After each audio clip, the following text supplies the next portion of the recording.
hard to get. It's nice to have everybody here. We have our largest group so far today, so thank you all for coming.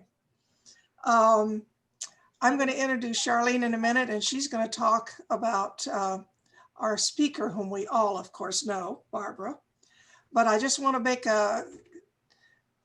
give a little push here, give a little rah-rah. Please send your surveys, your questionnaires in. If you haven't done it, if you have, thank you very much for sending them in. And if you haven't done it, I did. Would you please send your questionnaires in? And if you know anybody in the club, and ask them to make sure they get in. So far, we've only gotten roughly half of our surveys back. We need to know what you guys all think about the club at this point, and give us your good ideas. So that's the end of me and Charlene. Somewhere you are on here. Let's put her on speaker view. And Hank, if you would do that, we'll go to our speaker. Okay. Hi, it's great to see everyone. I have the privilege of introducing Barbara Elleman today. Barbara Copeland Elleman grew up in a small Wisconsin Ripton town, and after attending the University of Wisconsin, Oshkosh, worked as a school librarian in Port Washington, and Macomb, where she created the library for the newly formed Homestead High School. After attaining her master's degree in library science at the University of Denver, she married Don Elleman and moved back to Milwaukee. Her work in the field of children's literature at Denver Public Library led into, in 1975, work as a reviewer and then editor of the children's section of the American Library Association's Book List magazine. In 1990, Barbara Elleman created and was named editor-in-chief of Book Links, connecting books, libraries, and classrooms, an ALA professional journal featuring high-quality children's books brought together in thematic groupings. Upon her retirement from ALA in 1996, she was named Distinguished Scholar of Children's Literature at Marquette University in Milwaukee. While there, she also curated the exhibit Virginia Lee Burton, A Life in Art, for the Haggerty Museum. Barbara has served on numerous advisory boards and committees. She's a published author. Barbara wrote Tommy DePaula, His Art and His Stories, published by Putnam in 1999, Holiday House. Its First 65 Years, published by Holiday House in 2000. And Virginia Lee Burton, A Life in Art, published by Houghton in 2002. And of Stephen Kellogg for Pinkerton and Friends, by Dial, published by Dial in 2004. The recipient of the Jeremiah Luddington Award in 1996, Barbara also received the Hope S. Dean Award that year, both for outstanding contribution to the field of children's literature. Barbara now lives in Amherst and is a member of the Amherst Women's Club. She has served on the advisory board for the Eric Carle Museum of Picture Book Art, where in 2009, she was guest curator for individual exhibits on Virginia Lee Burton, Those Telling Lines, and on Tommy DePaula, Drawings from the Heart. Tommy DePaula turned 75. In 2003, she donated her several thousand children book collection to the Carle, now designated as the Burrell, the Barbara Elleman Research Library, where she serves on the Burrell Review Committee. In March 2021, Barbara's newly updated, fully illustrated book, The Worlds of Tommy DePaula, The Art and Stories of the Legendary Artist and Author, was published by Simon & Schuster. It is a stunning book, and it can be obtained at the Eric Carle bookstore. So, and it will be signed by Barbara as well. So here is our guest, Barbara Elleman.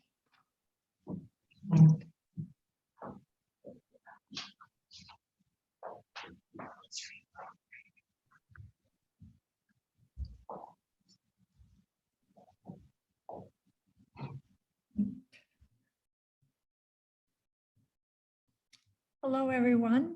Nice to be here. Strange to only have 3 people for an audience, but I know all of you are out there on your screens.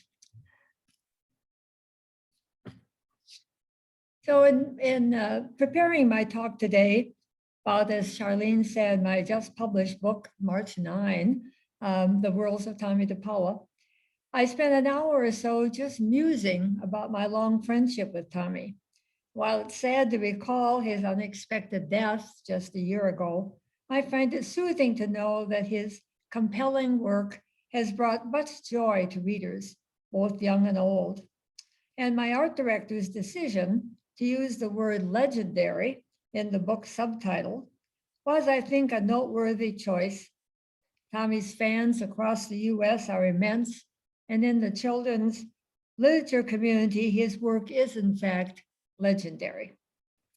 As I strolled mentally through some of Tommy's 270 titles, most of which he had both written and illustrated, I began recalling some of the many discussions he and I had about the impact of story. How his use and placement of characters in the all-important turn of the page made a difference when reading his stories aloud. Visions of some of those picture books, which had seemed to just regularly roll off his drawing board, found me as a librarian and later as a book reviewer, having great admiration for the many ways that story and art molded seamlessly together in his books. Some months ago, prior to the publishing of this book, the now American Library Association Booklinks magazine, where I was once the editor, as Charlene mentioned, asked me to write an article about Tommy in celebration of the book coming out. Just as I was completing the piece, the news of his sudden death was announced.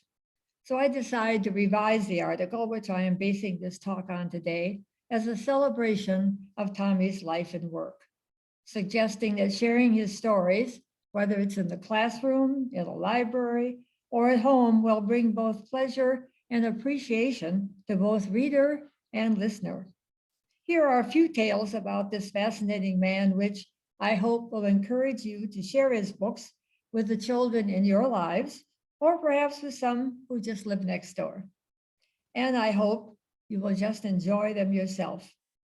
But to begin, I thought I'd tell you a few stories about Tommy himself. In a self-proclaimed prophecy at age 4, Tommy announced to his family that I am going to be an artist when I grow up. I'm going to write stories and draw pictures for books, and I'm going to sing and tap dance on the stage. And he did. Although his prediction of dancing on the stage, he told me, well, kind of happened at a club long ago while he was vacationing somewhere in Massachusetts. Appreciators of Tommy's books and are highly grateful that his pronouncement of writing stories and drawing pictures did come true.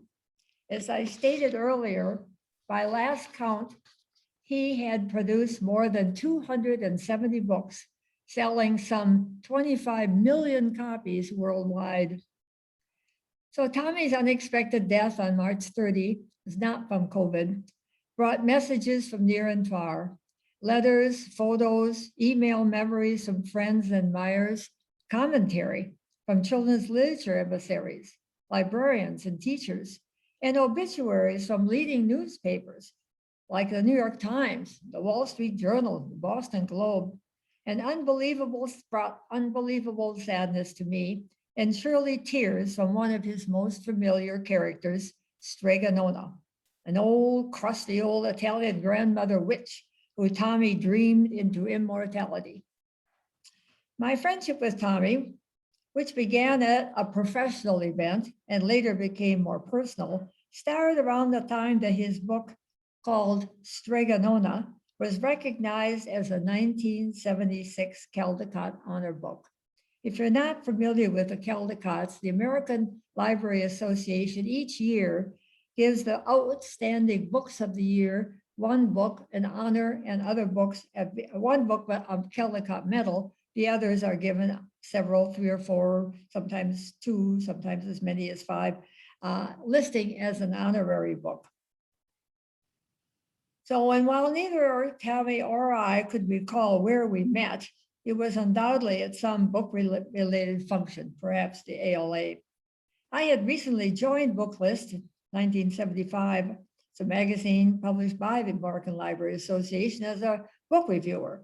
And our conversation, as I remembered, centered on what plans he had for future story, now that he had been named a Caldecott winner, both with and without the caustic Strega-Nona. Having been a school and a public librarian, as Charlene mentioned, I was acquainted with children's reading tastes and needs, but at that time, now as a professional reviewer, I was looking to expand my knowledge. Strega-Nona's early appearance, Tommy was to concoct 8 more books about her, 8 books in all published about her, happened one day, Tommy related, during a boring faculty meeting when he was teaching at Colby Sawyer College. A sketch, he told me, seemingly disappeared on his drawing pad, unannounced and unsolicited. And this bulbous nose, chubby faced character just came to life and stayed. Over time, Tommy's tales of this Italian grandma witch with her ever full magical pasta pot grew into numerous highly popular books. And I'll show you a picture of her later. Eventually, the clumsy but good-hearted Big Anthony was joined up by a sweet character named Bambolona. Their combined hijinks have continued to entertain readers ever since. Another of our early conversations covered Tommy's take on how a picture book happens. And in doing so, he regaled me with tales of working with various editors, various art directors, as well as other authors and illustrators. But he told me in his early days of writing and illustrating, his major goal was just to get a book published. How much did the story and the art influence children's reading choices? I wondered aloud. And when planning a new book, I asked, what came first, the story or the art? He responded vehemently by saying the dialogue and pictures must work together. And he responded by saying that the dialogue and pictures must work together, but to continually always move that story forward. Story, he emphasized, must come first. He admitted that it can be tricky when a writer or illustrator are 2 separate people illustrating another writer's stories, especially when the writer does not leave enough space for the art, can be a challenge for the artist. A storyteller who provides open spaces, giving an artist opportunity to expand the story artistically, can bring about the best solution, which Tommy often and cleverly took advantage of. Over the years, Tommy's books varied in their subject matter and were filled with stories of all kinds. For instance, he conjured up tiny leprechauns who outwitted an Irish giant. He told of a Native American girl's sacrifice of a most loved doll. He designed beautiful Christmas angels in flight, as well as pot-bellied laughing Santa Clauses. And he happily populated escapades about a crocodile named Bill and his bird friend, which was called Pete. Tommy's wide-ranging imagination also took on unlikely subjects. He artfully maneuvered words like quicksand, clouds, and popcorn into highly instructive but humorously designed books. And the titles of those books are the Quicksand Book, the Cloud Book, and the Popcorn Book. Today's young environmentalists, for example, can find a recently refreshed title, Michael Birdboy, into an intriguing, current, newsworthy story about the environment.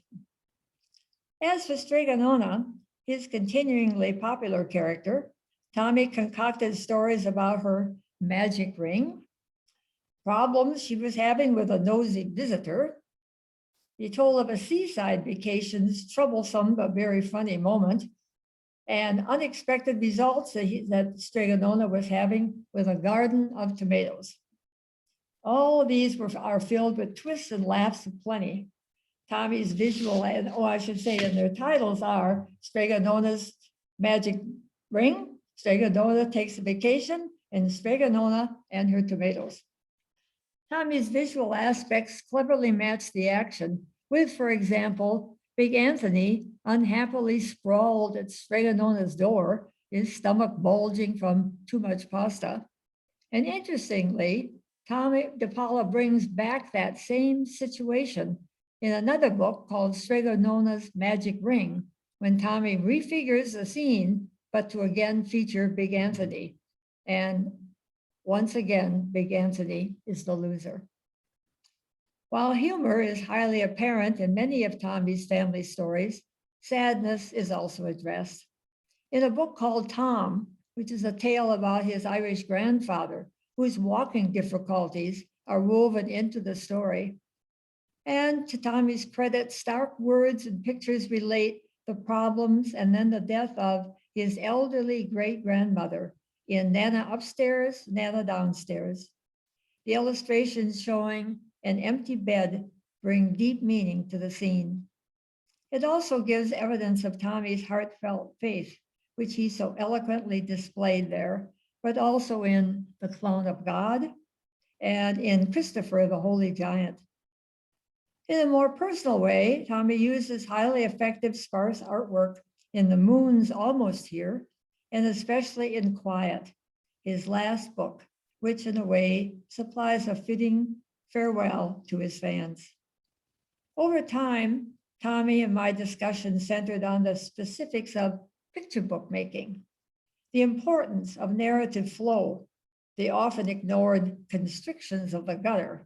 When the 2 pages of the book, it's called The Gutter, come together, but some illustrators will put the most special part of the book right in the middle, so you lose some of it with the gutter. And his last book, where in a way supplies a fitting, this book called Quiet, supplies, I think, a fitting farewell to his fans. Over time, Tommy and my discussion centered on the specifics of picture book making. As I think I've just read that, one of the problems can be the constrictions of the gutter, the placement of the front matter, and the needed turn of the page. We sometimes bickered over details, he from an artistic viewpoint, me as a reader reviewer.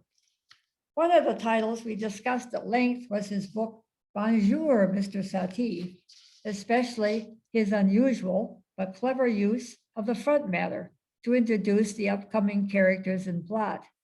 He showed 3 characters, one was coming by train, one by boat, and one in a taxi, all are coming together, and he arranges that all on the front matter. In this book, 2 well-known artists, Andre and Pablo, are quarreling over whose painting is the best, until Mr. Satie, who is the art critic in the book, declares in a splendid bit of wordplay that the contest is a draw. In 1990, I was then editor and founder of ALA's newly launched magazine Book Links, which again Charlene mentioned, where one of its aims was to help teachers and librarians talk with children about various aspects of art. Eventually, it resulted in a series I called Illustration as Art. I took specific illustrations from various picture books and provide examples of the wise use of color and of line and of perspective, so to enhance a story. And about that time, BookLink celebrated its 5th anniversary, and I had asked Tommy to create an original illustration for the magazine's cover. You see it here with Strega Nona and Big Anthony and Bambolona.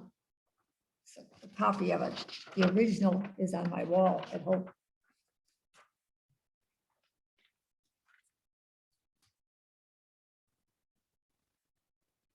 Over time, Tommy and my exchanges became more personal, and we shared old family stories. We were born the same year. We both growing up during the Depression and World War II. We both attended college, he at Pratt Institute in New York, me at the University of Wisconsin-Oshkosh. We both found satisfaction in great art, Tommy as an artist, me as an appreciator. We both had a proclivity for the theater, and we shared a preference for good Italian food. Eventually, our talk included my husband, Don, who was also an appreciator of art, theater, and Italian food, especially when Tommy was the chef. Childhood situations often centered our conversations, and I happily let him entertain me as his memory far exceeded mine. Many of his stories already have been turned into books. He has a series called 26 Fairmount Avenue, which was his hometown address in Connecticut, where he was born and lived, Meriden, Connecticut, in fact. And that led off the series. And Tommy used his real life situations to various up and down relationships of his siblings.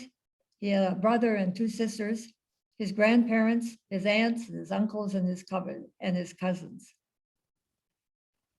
Tommy's World War II childhood stories paralleled mine as well, as did our understanding how the peacefully sounding words Pearl Harbor and Omaha Beach gradually turned into real and devastating places. Grounded in family situations and a young child's emotions, Tommy wrote thoughtful stories such as Things Will Never Be the Same, and another called For the Duration. With these books can give today's children comfort as they undergo their own sadnesses and difficulties that we are facing.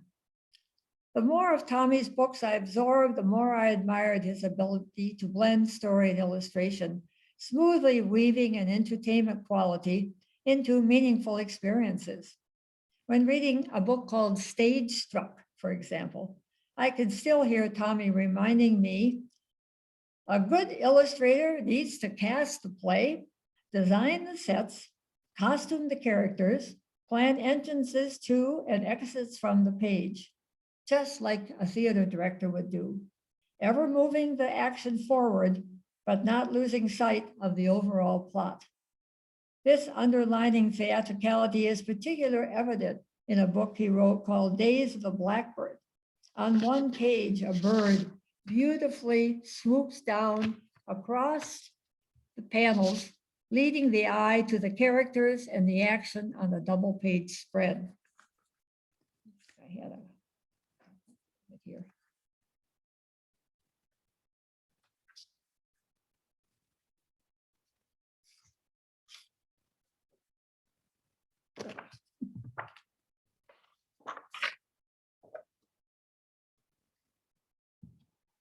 Should be able to see watch for the bird, see the bird as it goes across to carry your attention.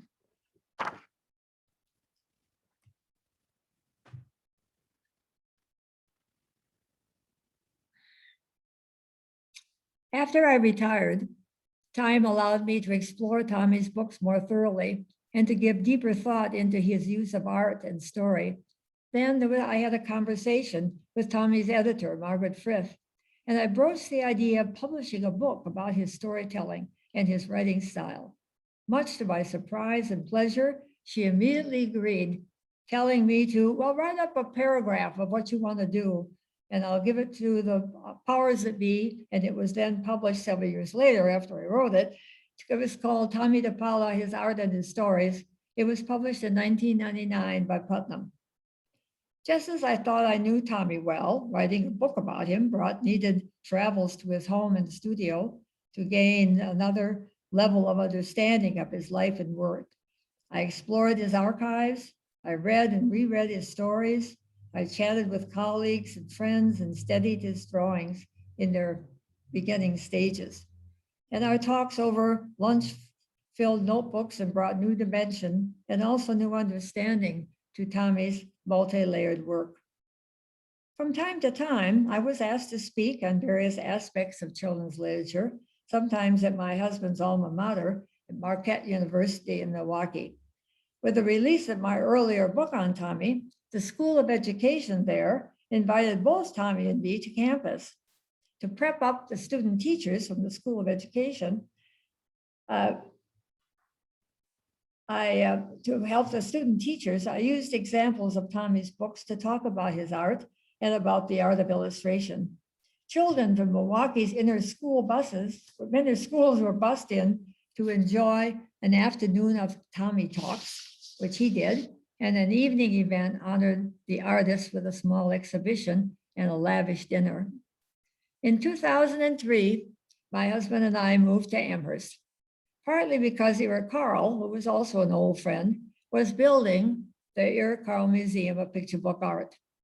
As I was looking for a home for my children's book collection, books both for children and those about children's literature, I thought the Carl was a natural fit, as thankfully, so did Eric Carl. The reading library there provides shelves for the most recent children's books, as well as old favorites, while the research space, now called the Burl, Barbara Elleman Research Library, which Charlene talked about, holds thousands of scholarly titles about the art and history of illustration, which I had collected for many years. And the Burl also holds a special place for almost all of Tommy's books. In 2005, Nick Clark, who was then the executive director, invited me to curate two major exhibitions at the Carl, those telling lines, The Art of Virginia Lee Burton, followed by then Drawings from the Heart, Tommy DePaula turned 75. It was a real challenge to do two exhibitions in a year. But for the latter one on Tommy, to see some of his earlier work in the reel and the way he had done them, and I visited the special collections at the University of Minnesota and the University of Connecticut and arranged for some of Tommy's original art pieces to be in the exhibit. On opening night, as to be expected, the place was full of Tommy's laughter flowing from the auditorium and his illustrations enchanting visitors in the exhibit gallery. Some years later, after the book had run its course and was OP or out of print, a chance meeting with Doug Whiteman, who was Tommy's literary agent, brought about the suggestion that I should revise that old 1999 book. Tommy's stories and artwork, he claimed, needed a new edition. And as you know, it happened. The Worlds of Tommy DePaula, the art and stories of a legendary artist and author, is being published this month, as Charlene showed you. I am hoping that librarians, teachers, parents, and others who enjoy sharing stories with children will continually keep his books nearby. Next summer, I will be part of, or this coming summer, I suppose I should say, I will be a part of a workshop at the Jones Library to continue celebrating Tommy's wonderful stories and magical art. Strega Nona, I think, is sure to attend, and we'll be looking around for that legendary storyteller and artist who made up those wonderful stories where she was the star. Thank you very much.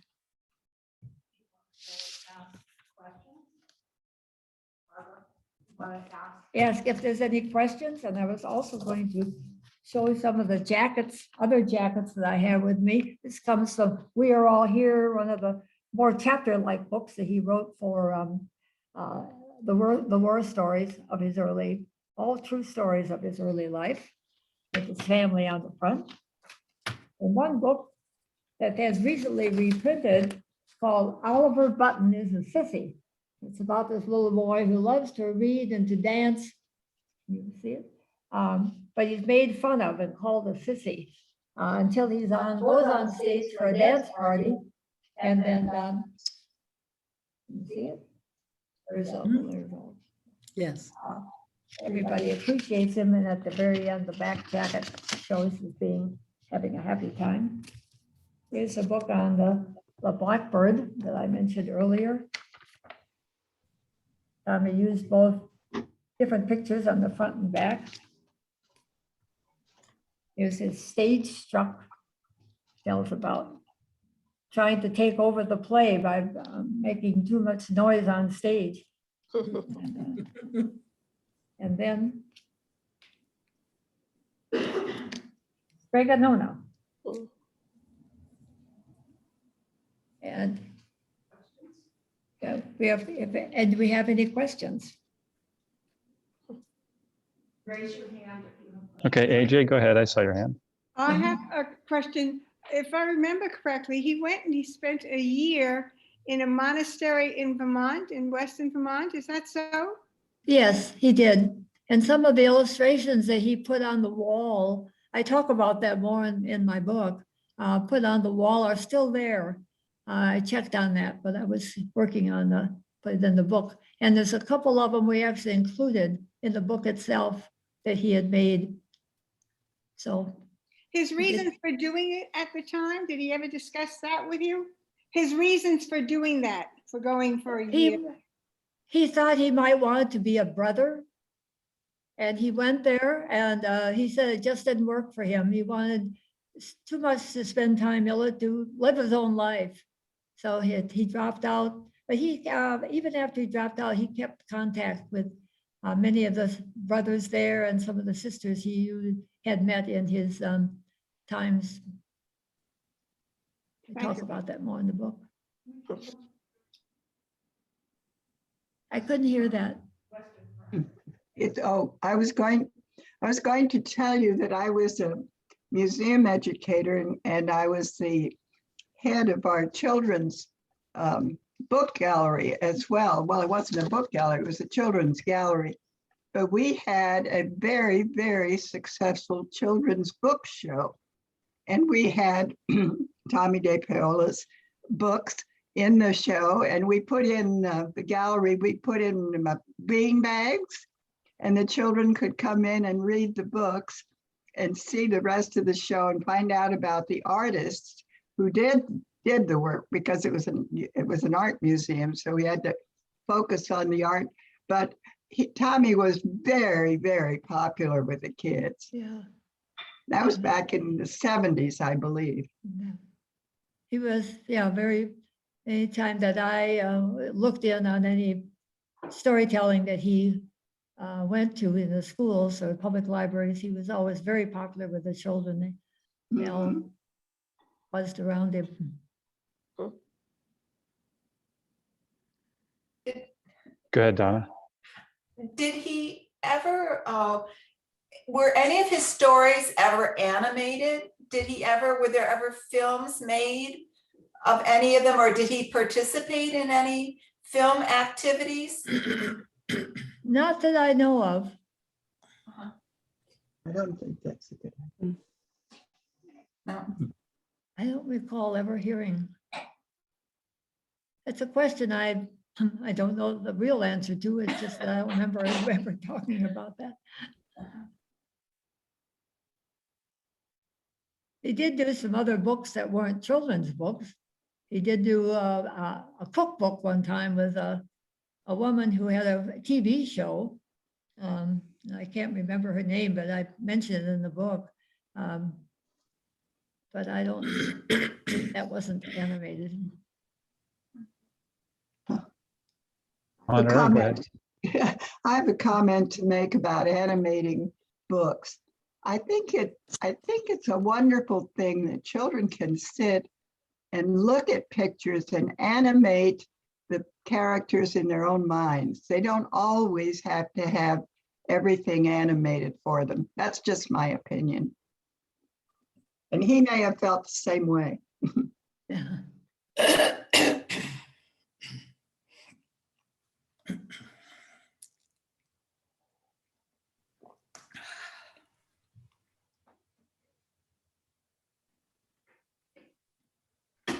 Donna, go ahead. Did he have favorite colors? He seems to have a very distinctive, quite large contrast in his colors. How did he approach the colors of his books? Did he ever talk about that? Well, I know he had, because I visited his studios for both of the books when I did those. He had a huge place where he worked, his studio, and he had, I think, on the walls and places, there were so many different kinds of colors that he could use, and was always experimenting with putting colors together and which shades of colors that he would use. So I don't know if he had a favorite or not, but you could also, when you if you followed his work at all, you can know when you see an illustration of Tommy's, you know it's his. Yeah. Right. I've right. always, I know that's Tommy, but I always could give words to say, for instance, this. You can see the colors probably here. That was a book, the cover that he did for a cover of Booklinks when we had the 5th anniversary.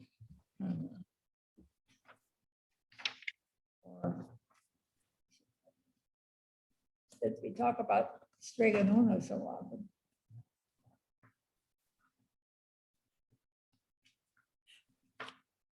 This book is mine. It's actually signed, but you can see there's Stregonona. And he sometimes had, she had different clothes she wore. Right.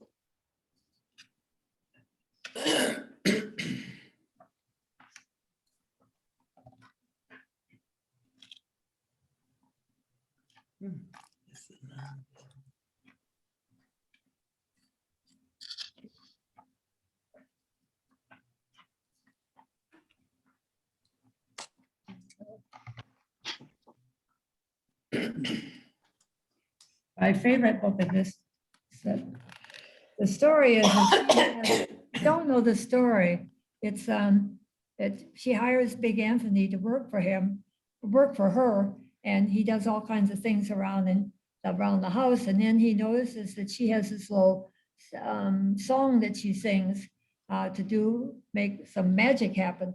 But she doesn't tell him that one of the things, the words that he needs to use in order to turn the magic off. So she's gone one day, and he decides to put on a pasta pot, and he starts making lots of pasta. And trouble is he doesn't know how to stop it. And so you have finally with the pasta is coming all over the town, and there's Big Anthony trying to stop it, and she's over in the corner, beginning to realize what's happening, and so she's saying her favorite to stop it, stop the talking to him. And finally, she's giving him this fork because she tells him that the way to get rid of the pasta, he is going to have to eat it. So there at the end, you see. Big Anthony really big stomach. And he did. Very self-satisfied. And I think it's wonderful for children that the witch is about the least scary witch you could ever imagine. She's That's very right. huggable, very Yes, huggable witch. yes, she's a kind witch. Yeah. Yeah. If any other questions? Karen, go ahead, Karen. Yeah, I love Stregonona, and I have read her to many children's groups. And Good I for was you. personally horrified to learn that it had been banned. And I wondered how he felt about having his Good Witch banned. I guess I didn't know she'd been banned. Yeah, Who banned the because book? Was I it the tried book or the character? no, they a lot of school libraries, not a lot, some school libraries I read had banned her because she was a witch. Well, And I then mean, obviously they had not read the book because she wasn't a witch in the way people think about witches. She was a good witch. well, From the I very- mean, you also have, I mean, he's in very good company. You have a lot of people being banned for absolutely the same, Oh, you know, sad, not reading it, only, you know, passing on the idea of banning as a bad witch or magic or whatever. But I could not imagine how such a wonderful storyteller would react to something like that. good. Well, I'm sure he probably felt very badly, and on the other hand, could probably, knowing Tommy, he probably thought the good side of that would be that there are thousands and thousands of libraries and children's that are continuing on with because they were always a big seller when he came out with a new Stregonona book. Well, did he model her after his own Italian grandmother? I think he said that somewhere, did I read that he was in a school in teaching at Colby Sawyer College. And he said she just appeared on the paper one day. We just drew her and drew a picture of her. And so I don't think that he had it in mind, either of his grandmothers in mind. Well, thank you. Thank you. Was it during a fact?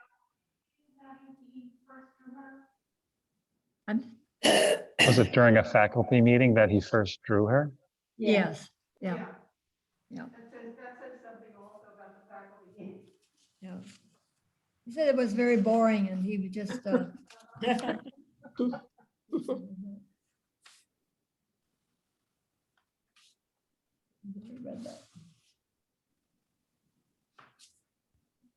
Has her hand with iPad? Go I have a ahead. question. UMass has a large collection of children's books. Have they ever picked up his books at all? Sorry?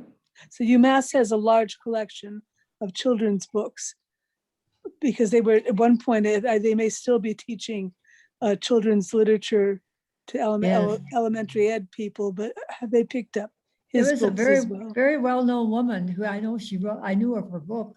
She'd she- written about children's books that was at the university. I can't remember her name right now, but, Masha Rudman. Marcia oh, Rudman? yes, Marcia Rudman, yeah.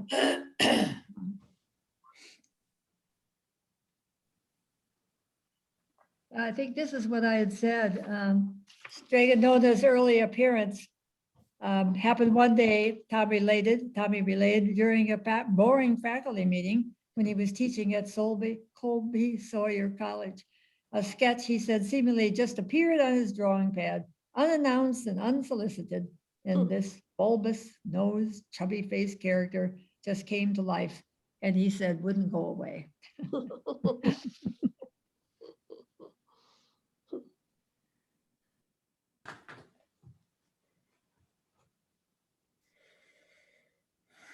Marge, did your children read Strega Nona? Oh, yes. Oh, yes. And the ones that you loaned to me during the pandemic, they would call, we would FaceTime, and they always ask for those books. The Magic Ring. What was the other one you gave me? I forget. You had just a galley of it, I think. Yeah, they're favorites. And I have the book. I've now bought my 4th copy. I'm giving them to all my friends. I'm going to be over to get some signatures one of these days. Okay. Very good.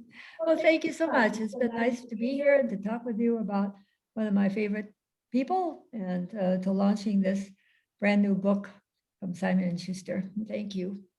And I'm going to get up and Charlene will have further words.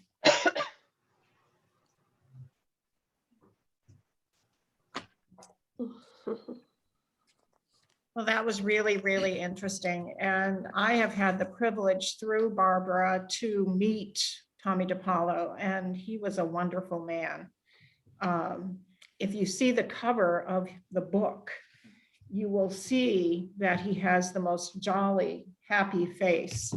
And look at that face. It's irresistible. So we are very privileged to have Barbara here, and I am presenting her with her very own Amherst Women's Club cup. Oh, my goodness. And hopefully she'll enjoy it. Thank you for coming, everyone. I hope you enjoyed it, and we look forward to, I believe we have 1 or 2 more meetings coming up, and hopefully in May, we will have an outdoor luncheon garden party, and it will be handled very safely. And we are hoping and praying for good weather. It's in your schedule. There are 2 weeks that we have reserved. One, I believe, is the 22nd maybe, and the second one is a rain date a week later. So we're looking forward so much to seeing everybody in person.